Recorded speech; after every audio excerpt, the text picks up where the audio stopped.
बदलण्याचा प्रयत्न आहे, पण आम्ही तुकाराम भाऊ मुंडेंबरोबर आहोत. तुमची भावना म्हणजे सामान्य लोकांची भावना जी आहे की चांगले कडक अधिकारी असावेत, तसेच असावे सर. बरोबर आहे. आपण तेच थोडासा म्हणजे त्यांनाही बदलण्याचा जो प्रयत्न केला जातोय ते होऊन देणार नाही. आणि या कमिशनर मॅडमकडनं सुद्धा तुम्हाला आता गेलेला माणूस परत येणार नाही, पण जे काही दिलेला शब्द आहे तो त्यांच्याकडनं कसा पूर्ण होईल याचा प्रयत्न करतो. आमचे अमोल भाऊ आहेत, त्याचबरोबर आमचे जिल्हाध्यक्ष कैलास म्हणून आहे. ह्या दोघांचे नंबर पण आपल्याकडे देतो. कधी काय लागलं ते ह्यांना सांगा, ते आम्हाला सांगतील. आणि आम्ही तुमचं नाव रोहित पवार, हे सुनील भाऊ भुसार आहेत माझे आमदार.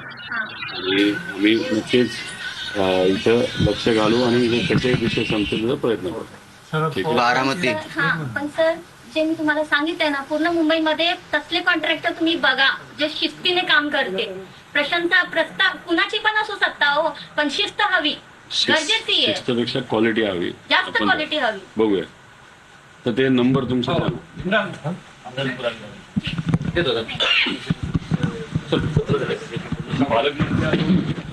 साकीनाक्यामध्ये मॅनहोलमध्ये पडून ज्यांचा मृत्यू झाला त्यांच्या कुटुंबियांची भेट आता रोहित पवार यांच्याकडून घेण्यात आलेली आहे.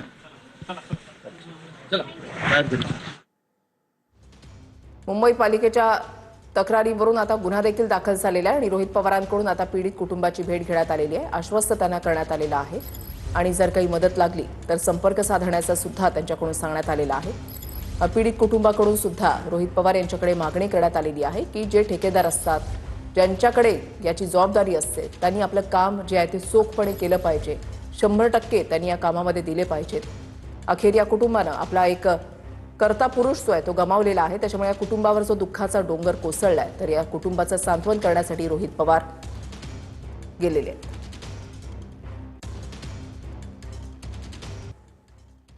नाहीतर किती अधिकाऱ्यांची जरूरत आहे आणि किती दिले गेले होते याचाही कुठेतरी अभ्यास केला पाहिजे. आणि साध्या छोट्या अधिकाऱ्यांवर ढकलून मोकळं जर मोठे अधिकारी होत असतील हे योग्य नाही. त्यामुळे मोठ्या अधिकाऱ्यांवर सुद्धा कारवाई झाली पाहिजे अशी त्यांची आणि आमच्या सगळ्यांची मागणी आहे. वर्षभरात आपण बघितलं तर फक्त पावसाळा येण्या अगोदर मॅनहोलला जाळी लावणं, नीट करणं, त्याच्याबरोबर गटर साफ करणं याच्यासाठी 250 कोटी रुपये खर्च इथं महानगरपालिका या मुंबईमध्ये करत असते. आता 250 कोटी रुपये तुम्ही खर्च करत असाल तरी सुद्धा जाळ्या नीट लावल्या जात नसतील, योग्य वेळेस लावल्या जात नसेल. कारण आपल्या सगळ्यांना माहिती जूनमध्ये पाऊस येतो, तर खरं तर मे महिन्यामध्येच सगळं काम व्हायला पाहिजे होतं. दुर्दैवी ते झालं नाही. अजूनपर्यंत काम जर चालू असेल तर हे अयोग्य आहे.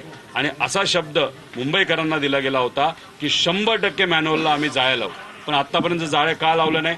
दरवर्षी 6 ते 7 लोक मॅनहोलमध्ये पडून मृत्युमुखी पडतात. त्यामुळे पूर्णपणे जबाबदार जर कोण असेल तर हे इथं असणारं सरकार, जे महानगरपालिकेमध्ये सत्ता ज्यांची आहे ते जबाबदार आहे. आणि दुर्दैवाचं इथं सामान्य लोक मॅनहोलमध्ये पडतायत, लहान मुलांच्या अंगावर झाडं पडतायत, ते मृत्युमुखी पडतायत. आणि या शहराचे भाजपचे अध्यक्ष साटम भाऊ हे अधिवेशनात येऊन थट्टा करतायत, मस्करी करतायत की आधी झाड मग आता मॅनहोल, बघा आम्ही काय करायचं, आणि त्याच्यावर ते हसतायत. म्हणजे इतकं निर्लज्ज हे सरकार झालेलं आहे.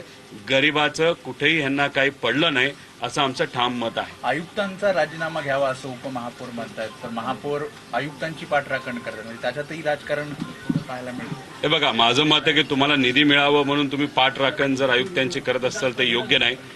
आयुक्त लेवलला कुठेतरी जबाबदार धरलंच पाहिजे, पण त्याच्याच बरोबर डायरेक्ट आयुक्त लेवल तर आहेच, पण त्याच्या खाली जे सुद्धा ज्या काही लोक जबाबदार आहेत त्यांना सुद्धा आपण जबाबदार धरलं पाहिजे असं आमच्या सगळ्यांचं तिथं मत आहे.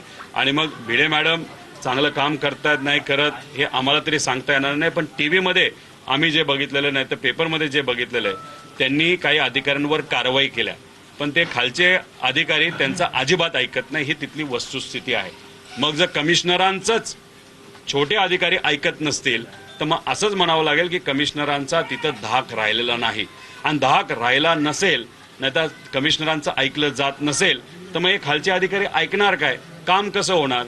त्यामुळे कुठं ना कुठंतरी एक वेगळ्या प्रकारचं राजकारण हे राजकीय नेते करतच आहेत, पण त्याच्याच बरोबर प्रशासनामध्ये सुद्धा एक वेगळं राजकारण चालू आहे. पण या दोन्ही राजकारणाचा फटका गरिबावर मोठ्या प्रमाणात त्या ठिकाणी पडतोय. ही दुर्दैवी गोष्ट आहे. याच्यामध्ये कंत्राट दिलं होतं.